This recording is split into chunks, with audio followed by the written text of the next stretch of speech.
pós-graduação que o tema tem a ver. Então, nós vamos falar sobre a neurociência, né?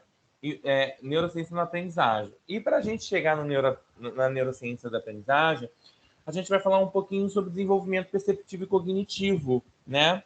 E aí, a gente precisa entender sobre o desenvolvimento de habilidade mental, que é fundamental para compreender a organização e o funcionamento da mente humana. E ela é uma abordagem comum em neurociência. Por quê? Ela correlaciona a mutação de funções cognitivas com um estágio particular de desenvolvimento neural.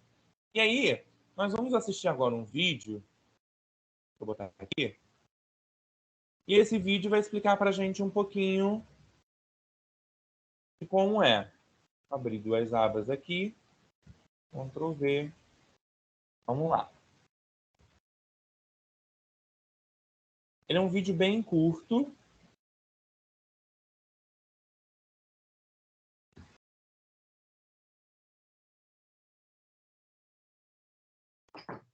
Tá.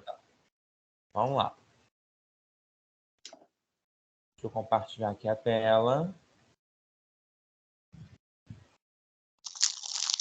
Tá dando para você ver?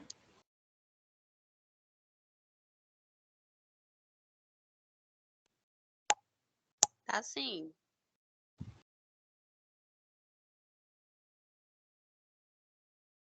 Nesse exato momento, várias correntes elétricas estão passando por dentro da sua cabeça. O simples fato de você estar ouvindo a minha voz e vendo esse vídeo gera uma tempestade de correntes elétricas no seu cérebro que resulta em pensamentos, emoções e consciência. Pode até parecer mágica, mas não é. O que temos dentro de nossas cabeças é um órgão de complexidade única no nosso planeta, que a partir do caos de milhares de correntes elétricas interagindo, produz nossa experiência de viver no mundo.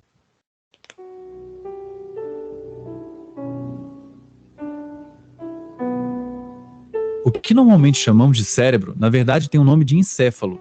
O cérebro é só uma parte do encéfalo, junto com o cerebelo e o tronco encefálico. Se o encéfalo fosse uma parede, os neurônios e as células glias seriam seus tijolos. Nosso encéfalo possui cerca de 86 bilhões de neurônios, conectados por milhares de ligações. Diferentes partes do encéfalo estão envolvidas em diferentes funções biológicas, cognitivas, sensoriais e motoras. Mas nem sempre temos uma área só envolvida, pois vários dos nossos feitos envolvem o funcionamento conjunto de várias partes do encéfalo ao mesmo tempo. Além disso, em caso de danos a uma área, outras áreas podem retomar parcial ou totalmente funções prejudicadas. Diferente do que se diz por aí, nós não usamos só 10% do nosso cérebro. Nós usamos ele todo, quase o tempo todo. As nossas funções psicológicas estão interligadas de uma maneira muito complexa com o tecido neural. Um exemplo que ilustra isso de maneira drástica foi o caso de Phineas Gage. Gage era um americano comum que trabalhava como operário na construção de ferrovias. Durante a explosão de um rochedo, Gage sofreu um acidente grave, no qual uma barra de metal perfurou profundamente a sua cabeça, danificando principalmente o lobo frontal do seu cérebro. Apesar disso, Gage sobreviveu ao acidente, mas algo havia mudado nele. Aquele homem que era considerado competente, equilibrado e cooperativo pelos colegas, se comportava agora de maneira agressiva, rude e impaciente. Os colegas de Gage disseram que ele não era mais o mesmo. A lesão neural resultou em uma mudança duradoura na sua própria personalidade. Outro caso impressionante de como lesões cerebrais podem mudar a mente e o comportamento das pessoas foi o caso de um professor americano. Ele passou a exibir inesperadamente uma obsessão por sexo e também tendências à pedofilia, apesar de nunca ter exibido qualquer tendência semelhante antes. Depois de ser preso por crimes que cometeu, passar por diferentes tratamentos e começar a reclamar de uma dor de cabeça, foi descoberto que o professor havia desenvolvido um tumor do tamanho de um ovo de galinha, em uma região do cérebro responsável pelo autocontrole e julgamento moral. Após a retirada do tumor, o professor apresentou uma normalização no seu comportamento sexual. Porém, alguns meses depois, ele voltou a exibir os mesmos padrões anteriores de pensamento e comportamento sexual exacerbado.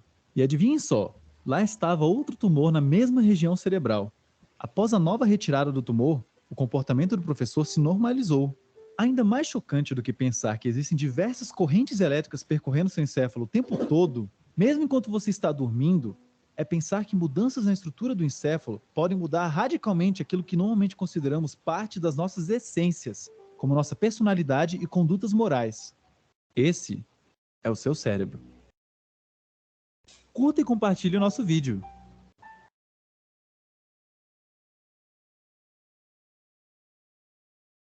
Aí nós vimos que o nosso cérebro ele tem várias correntes que passam por ele, né? Ontem, conversando na pós-graduação, nós falamos sobre a questão de ter milhões de neurônios, não é?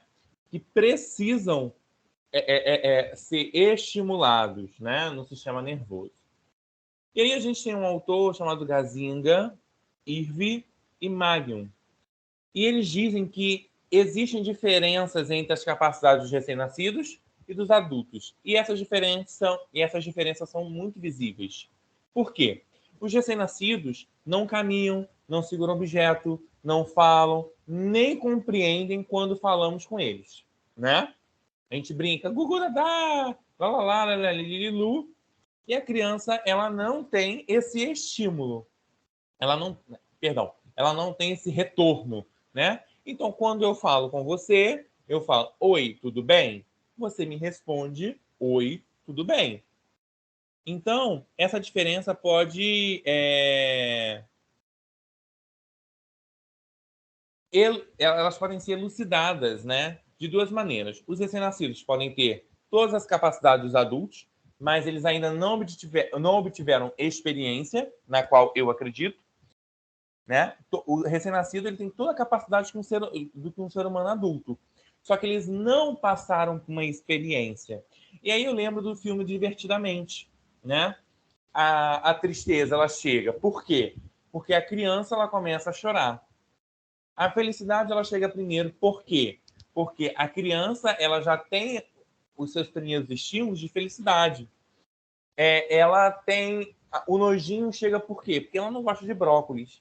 Então tudo é uma experiência que a criança precisa passar para que os seus estímulos eles começam a trazer para os seus neurônios memórias, né, para que elas possam reproduzir. Então, eles não tiveram essa experiência. Suas habilidades, em contraste de recém-nascido, podem diferir dos adultos em capacidades neurais ou cognitivas. Isso é um fato, né? As habilidades de uma criança não são as mesmas que de um adulto. Por exemplo, pegar uma colher, cortar um pão. Essas habilidades, elas só chegam para essa criança quando ela chega a uma fase, já na pré-adolescência, que ela é capaz de fazer aquilo sozinho. Alguma dúvida?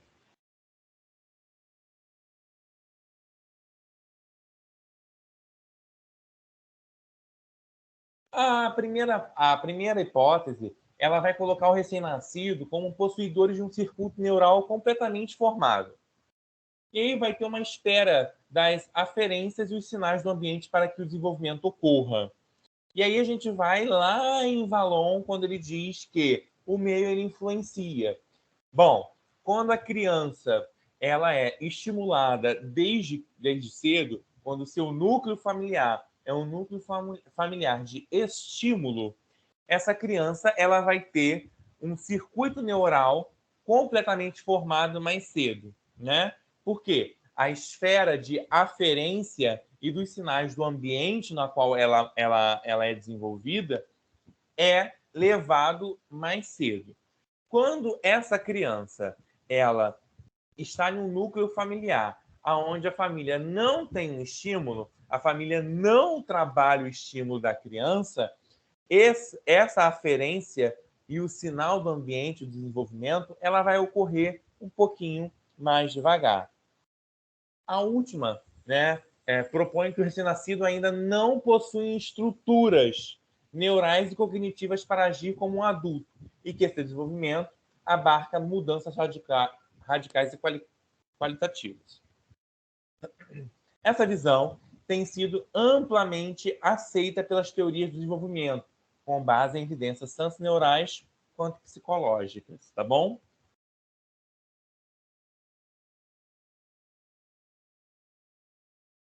E aí a gente vai falar sobre uma teoria que ela é clássica, de que do que o recém-nascido eles diferem significativamente dos adultos. Vem do cientista russo Jean Piaget, né? Nosso querido Jean Piaget. E aí, como ele vai fazer essa diferenciação, né? Essa diferença? Pelos estágios dele, né? O operatório, o pré-operatório, né? Que todo mundo que tem uma base pedagógica conhece esses estágios. E aí Piaget, ele considerava que a aquisição do conhecimento é um processo e, como tal, ele deve ser estudado de uma maneira histórica, abarcando todo o modo de conhecimento da criança. E aí, a epistemologia, né, desse modo, ela vai definir uma disciplina que estuda o mecanismo e processos mediante as quais a criança passa. Então, essa criança ela vai passar de um estado de menor conhecimento a um estado de conhecimento mais avançado. E aí Piaget, né, ele começa a trazer para nós os estágios do desenvolvimento dessa criança. E aí, para Piaget, no processo de aquisição de novos conhecimentos, deixa eu só colar aqui o vídeo que eu vou passar para vocês, o próximo.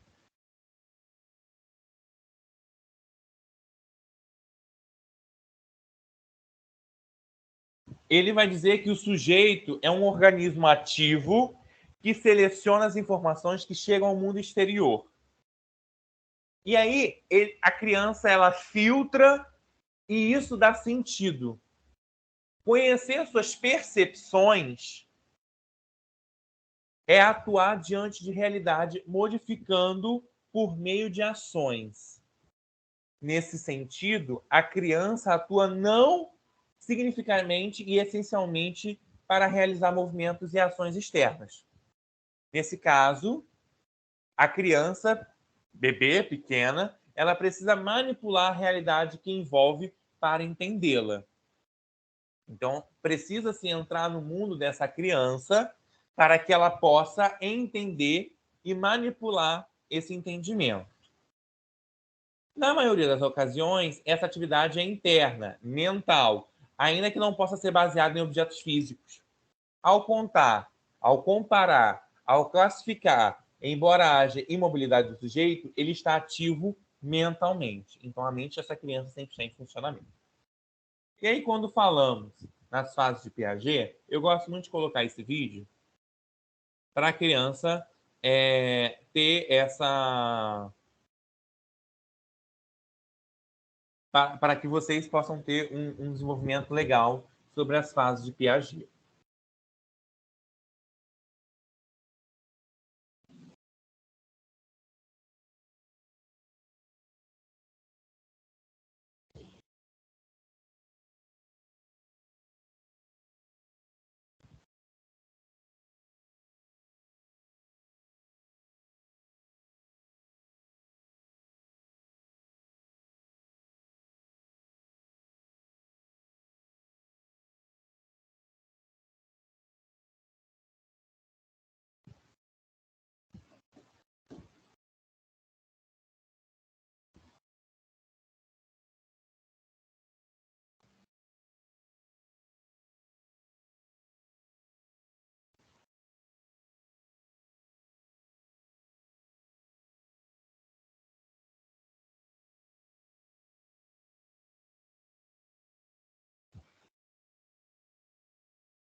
Piaget afirma que todos nós passamos por 4 estágios de desenvolvimento cognitivo. O primeiro é o estágio sensório-motor.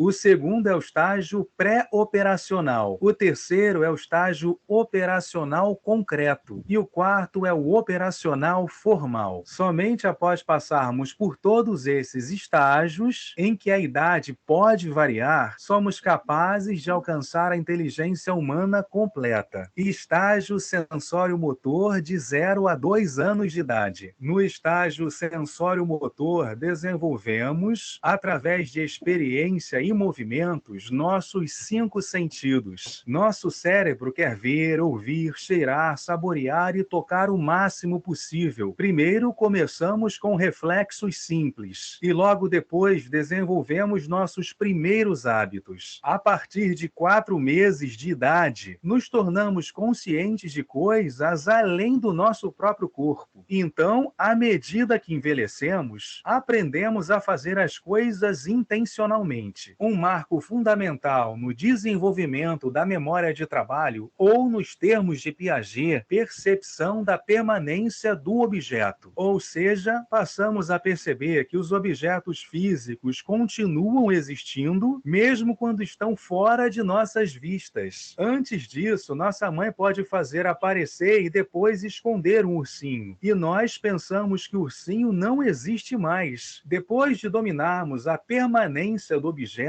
entendemos que os objetos continuam existindo, mesmo quando não podemos mais ver os objetos. Começamos a ficar curiosos sobre tudo. Queremos cheirar flores, provar comida, ouvir sons e falar com estranhos. Para explorar mais, nós nos movemos. Aprendemos a sentar, rastejar, ficar em pé, andar e até correr. Esse aumento da habilidade física, consequentemente, leva ao aumento do desenvolvimento cognitivo, mas continuamos egocêntricos, o que significa que podemos perceber o mundo apenas do nosso ponto de vista. Estágio pré-operacional. Dos 2 aos 7 anos, nosso pensamento é categorizado principalmente através de funções simbólicas e pensamentos intuitivos. Temos muitas fantasias e acreditamos que os objetos estão vivos. Como não somos capazes de aplicar operações cognitivas específicas, Piaget chamou esse estágio de pré-operacional. Aprendemos a falar e a entender que palavras, imagens e gestos são símbolos para alguma outra coisa. Quando desenhamos nossa família, não estamos preocupados em desenhar cada pessoa numa escala, mas sim com seus significados simbólicos. Adoramos brincar de fingir, o que nos permite experimentar algo novo e aprender muito. Por volta dos 4 anos, a maioria de nós fica muito curiosa e faz muitas perguntas. Queremos saber tudo. Podemos chamar isso de o nascimento do raciocínio primitivo. Piaget chamou de idade intuitiva, porque, embora percebamos que temos uma vasta quantidade de conhecimento, não temos ideia de como adquirimos esse conhecimento, de como aprendemos. Nosso pensamento neste estágio ainda é muito egocêntrico. Achamos que os outros veem o mundo como nós vemos. E ainda...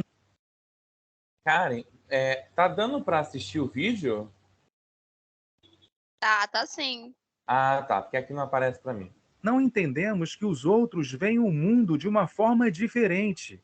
Estágio operacional concreto, dos 7 aos 11 anos de idade. Finalmente descobrimos a lógica e desenvolvemos operações cognitivas concretas, como organizar objetos em uma determinada ordem. Um exemplo disso é o raciocínio indutivo. Se vemos alguém comendo um biscoito e sorrindo, podemos tirar uma conclusão de que os biscoitos fazem as pessoas felizes e, em seguida, fazer uma generalização de que as coisas doces nos ajudam a nos sentir bem. Agora também temos o conceito de conservação. Entendemos que se passamos suco de laranja de um copo normal para um mais alto, a quantidade permanece a mesma. Nossa irmã mais nova vai escolher o copo mais alto, pensando que ela recebe mais. Pela mesma lógica, só agora podemos entender que se 3 mais 5 é igual a 8, então 8 menos 3 deve ser igual a 5. 5, nosso cérebro aprende a reorganizar nossos pensamentos, classificar e construir estruturas mentais operacionais concretas. Por exemplo, agora sabemos que podemos reverter a ação fazendo o oposto. Entusiasmados com nossas novas habilidades mentais, aplicamos essas habilidades em conversas, atividades, quando aprendemos a escrever e na escola. Como resultado, nos conhecemos melhor. Começamos a entender que nossos pensamentos e sentimentos são únicos e não necessariamente os dos outros. Isso significa que aprendemos a nos colocar no lugar de outra pessoa. Estágio operacional formal, dos 12 anos para cima. Uma vez que nos tornamos adolescentes, nos tornamos formalmente operacionais. Agora temos a capacidade de pensar mais racionalmente sobre conceitos abstratos e eventos hipotéticos. Nossas habilidades cognitivas avançadas nos permitem entender conceitos abstratos como sucesso e fracasso, amor e ódio. Formamos uma compreensão mais profunda de nossa própria identidade e moralidade. Agora também pensamos que entendemos por que as pessoas se comportam da maneira como se comportam. E, como resultado, podem se tornar mais compassivas. Nosso cérebro agora pode fazer raciocínio dedutivo, o que significa que podemos comparar duas afirmações e alcançar uma generalização lógica. Nossas novas habilidades mentais nos permitem planejar nossa vida sistematicamente e priorizar nossas necessidades sobre nossos desejos. Podemos até fazer suposições sobre eventos que não têm relação necessária com a realidade. Filosofamos, pensamos e pensamos em nós mesmos. Também costumamos ter pensamentos egocêntricos, achando que as atenções de todos estão voltadas para nós. E alguns começam a ver um público imaginário observando-os o tempo todo. Começamos a ajustar nossas ações e crenças às reações desse público. Piaget acreditava no aprendizado ao longo da vida, mas insistiu que o estágio operacional formal é a fase final do nosso desenvolvimento cognitivo. Os primeiros interesses de Jean Piaget foram os animais. Ele publicou seu primeiro artigo científico sobre os pardais albinos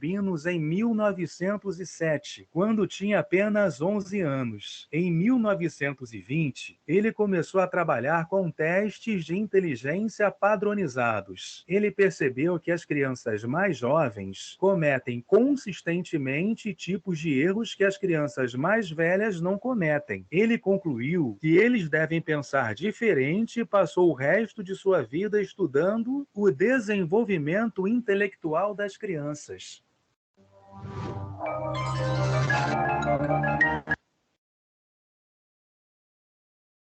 Então, vamos lá. Quando falamos do... Deixa eu ligar minha câmera, gente. Me acho tão bonito. Quando falamos sobre os estágios de Jean Piaget, de 0 a 2 anos é o sensório motor, na qual a criança explora o mundo pelos sentidos e ações. Por isso que coloca coisas na boca, cheira tudo, né? Escuta, olha, pega, morde, joga. E aí ele desenvolve a permanência do objeto. Dos 2 aos 7 anos, que é o pré-operatório, apresenta objetos com palavras ou imagem.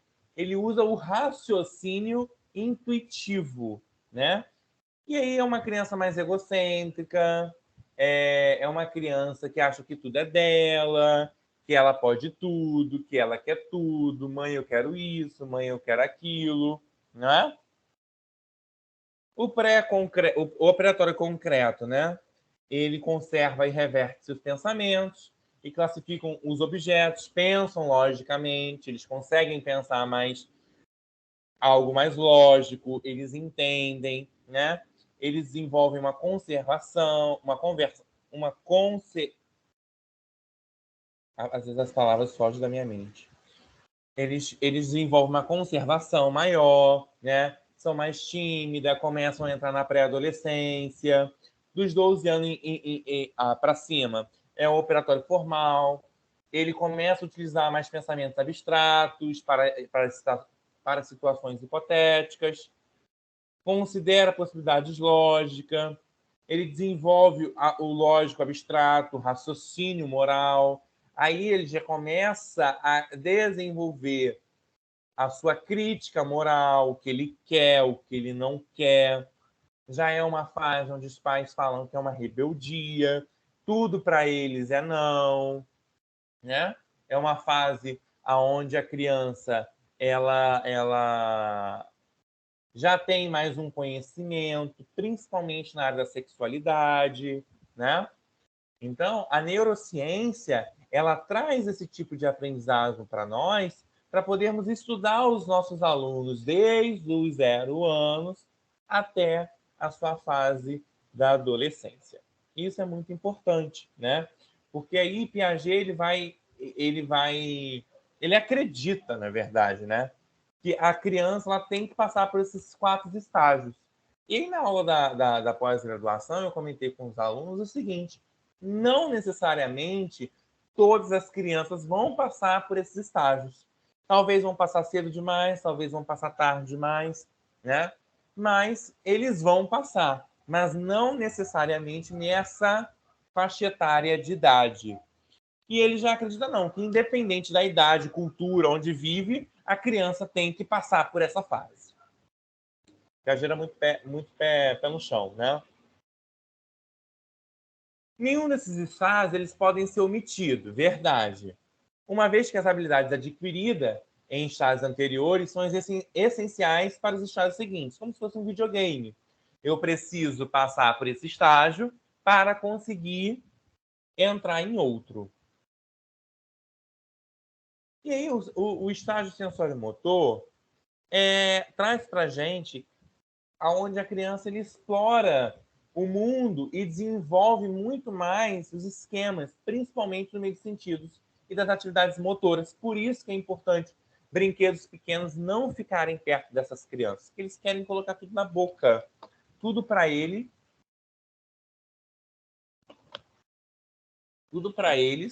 é questão de toque, é o sensório, né? É o querer.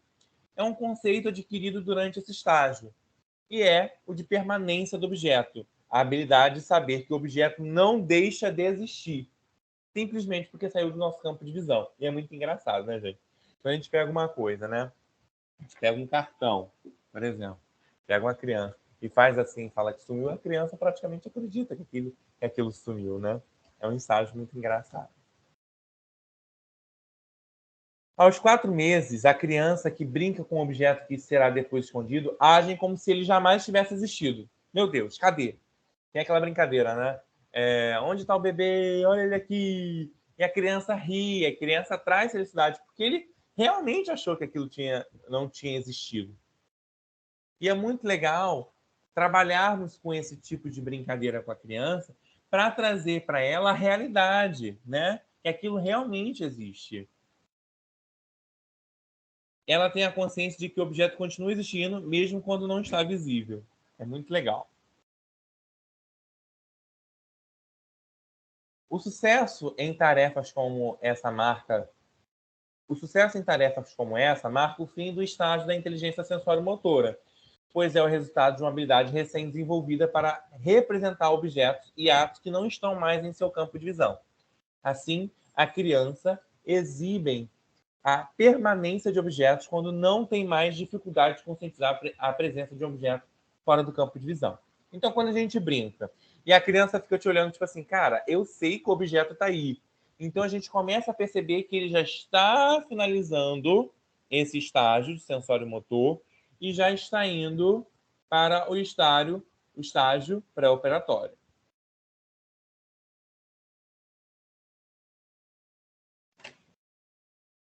Alguém tem alguma dúvida?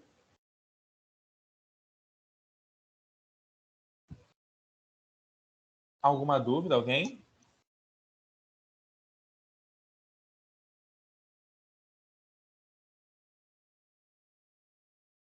E aí, alguns estudos eles vão sugerir que Piaget ele possa ter submetido essas habilidades questionando a natureza limitada das capacidades de um recém-nascido, do domínio de integração sensório-motora. da integração intermodal e da percepção de objetos. Convenhamos que Piaget é do século XIX, né? No final do século XVIII para início do século XIX. E aí a ciência, né, como eu falei ontem, a neurociência, ela ainda estava na fase de descobrimento.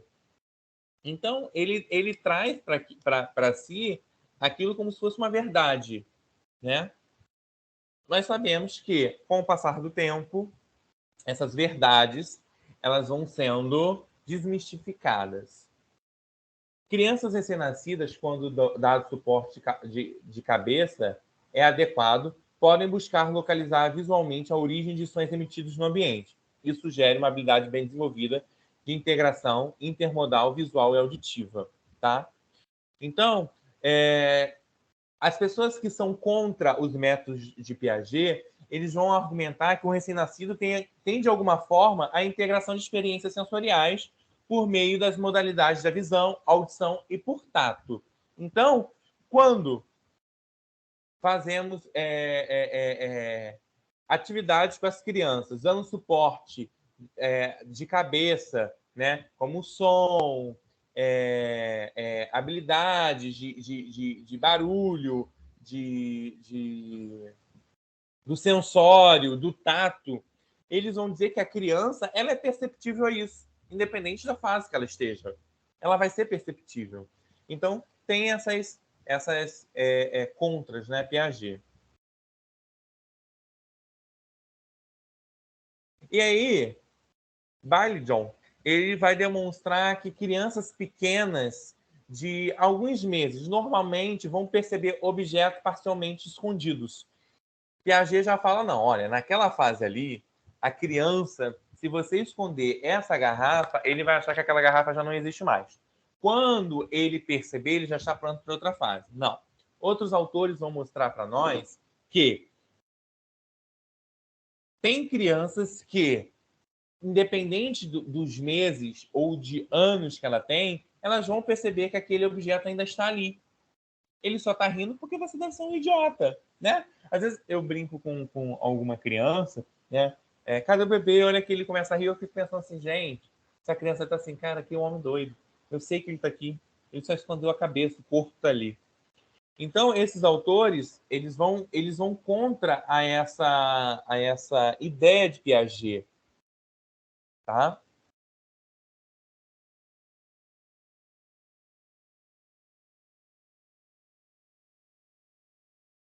No estágio pré-operatório, de 2 a 7 anos, a linguagem progride substancialmente. Então, a criança já começa a falar, a criança já tem estímulo, né, de fala. Eu não vou falar nem que a criança começa a falar. A criança ela já começa a pegar o estímulo de fala do meio no qual ela convive. Ela já começa a ter noções básicas do que quer, do que gosta, né? E eu volto aí naquele filme Divertidamente. A criança ela já tem uma interação. Calma aí, eu quero isso, eu não quero isso. Mas ela não consegue fazer operações ou processos mentais reversíveis. A criança, nesse estágio, ela é muito egocêntrica, né? Tudo é dela, tudo ela quer. E a maior dificuldade é quando essas crianças são filhas únicas, né? Para tirar esse egocentrismo é muito difícil. E é também muito difícil você perceber filhos únicos não serem egocentristas. Ou não serem egocêntricas, né? Elas querem aquilo e é o ponto de vista delas, e os pais apoiam aquilo e acabou. Não tem nada que você possa fazer que vá mudar essa situação. A criança ela é egocêntrica e acabou. Alguma dúvida?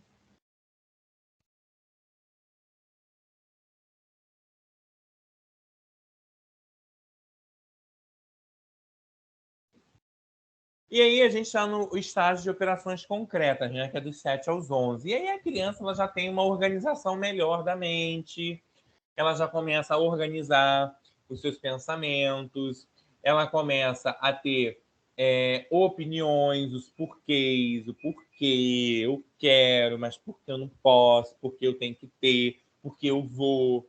Então, ela começa a ter características de uma lógica de operações reversíveis, né? Então, você já não consegue mais enganar aquela criança. Por que o Papai Noel existe? Por que o Coelhinho da Páscoa existe? Por que eu tenho que comer isso? Então, os porquês nessa fase, ele já começa. É a fase que os pais e os professores, né? A galera, ela fica um pouco irritada, porque é muito porquê para pouca resposta. E dos 12 anos em diante, né, que é o estágio de operações formais, a criança compreende e consegue fazer, ela aprende a fazer representações abstratas das relações de acordo com Piaget, né? A criança-cidade, ela pode generalizar relações matemáticas, manifestar pensamentos hipotéticos, dedutivos, a habilidade de gerar e testar hipóteses sobre o mundo, né? Ela começa a entender o porquê o Sol é assim, porque o planeta é assim. Por isso que hoje a nossa BNCC ela é de acordo com as fases pré-operatórias, né? Hoje, dentro da BNCC, eu acho que a BNCC poderia ser mais forte. Ela poderia trazer mais conteúdos, porque a gente já vive numa geração que a fase de Jean Piaget, assim, não é que não esteja sendo seguida, mas ela é muito diferenciada, ela precisa ter uma atualidade, ela precisa ter uma atualização. Então, ela precisa ser atualizada, né? Precisamos aí de neurocientistas que possam atualizar essas fases aí de Jean Piaget, porque realmente as crianças elas são muito mais modernas, né? O telefone hoje traz uma informação muito mais ampla, não é verdade? E Piaget ele trouxe uma contribuição muito importante, né, para nós, demilitando a linha do tempo do desenvolvimento cognitivo e tentando mostrar quando as crianças são capazes de realizar tarefas perceptivas, motor e cognitivas complexas. Isso é muito legal. Só que hoje eu percebo que algumas tarefas de crianças de 7 a 11 anos ou de 2 a 7 anos, elas também podem ser levadas para crianças de 0 a 2. Algumas atividades, não todas. Por quê? A criança ela já nasce, como eu disse, com um desenvolvimento muito maior, né? O fato de que a idade exata para o processo particular possa ocorrer antes do que Piaget propôs, ou de que os estados descritos por Piaget possam ser mais graduais do que os mencionados, não diminui significativamente o valor de seu conceito, né? Como eu estou falando. Isso não vai diminuir o conceito das fases, mas pode ter crianças que precisam de trabalhar uma fase que está lá em 7 a 11 anos e ela tem 2 anos. Isso não modifica. Tem uma série chamada Big Bang e a Teoria, e ela retrata, né, de 4 doutores que desde criança são mega inteligentes. E um deles é o Sheldon Cooper, né? Eu super recomendo essa série, para mim ela é super divertida, e ela retrata o fato de que uma criança ela não passou pelos fatores de Piaget. Com 2, 3 anos, ela já estava construindo artefatos que um adulto de 30 não consegue. A neurociência ela lança a mão de diversas metodologias investigativas para entender como ocorrem as relações entre o cérebro e a cognição em áreas importantes para a educação. E isso torna importante que se tenha acesso aos estudos que analisem sobre a percepção, a atenção e a memória. Você se lembra? Karen vai lembrar que eu falei sobre isso ontem na pós. E que compreenda como o entendimento desse processo podem contribuir para a educação. Gente, uma coisa muito importante. Quando eu construo uma aula, quando eu monto uma aula, eu preciso ter uma percepção do que eu vou levar, a atenção que eu vou levar e a memória que eu vou levar. A gente vai falar sobre isso um pouquinho mais para baixo. Isso é de suma importância, tá? De suma importância mesmo. Quando trabalhamos com o aluno com necessidade especial, principalmente mediação escolar, nós precisamos ter a percepção desse aluno, nós precisamos ter a atenção desse aluno e nós precisamos captar a memória desse aluno para que ele possa lembrar do conteúdo. Desse modo, compreende-se que a neurociência e a educação estão relacionadas pelo fato do cérebro ser a peça central no processo de aprendizagem, uma vez que todos os processos e estruturas mentais envolvidos no ato de aprender residem nele, né? Barbosa vai nos dizer isso. E aí a gente vai entrar no sistema nervoso, né? E antes de entrar no sistema nervoso, eu vou passar aqui mais um videozinho. Eu adoro esses videozinhos porque eles ajudam muito.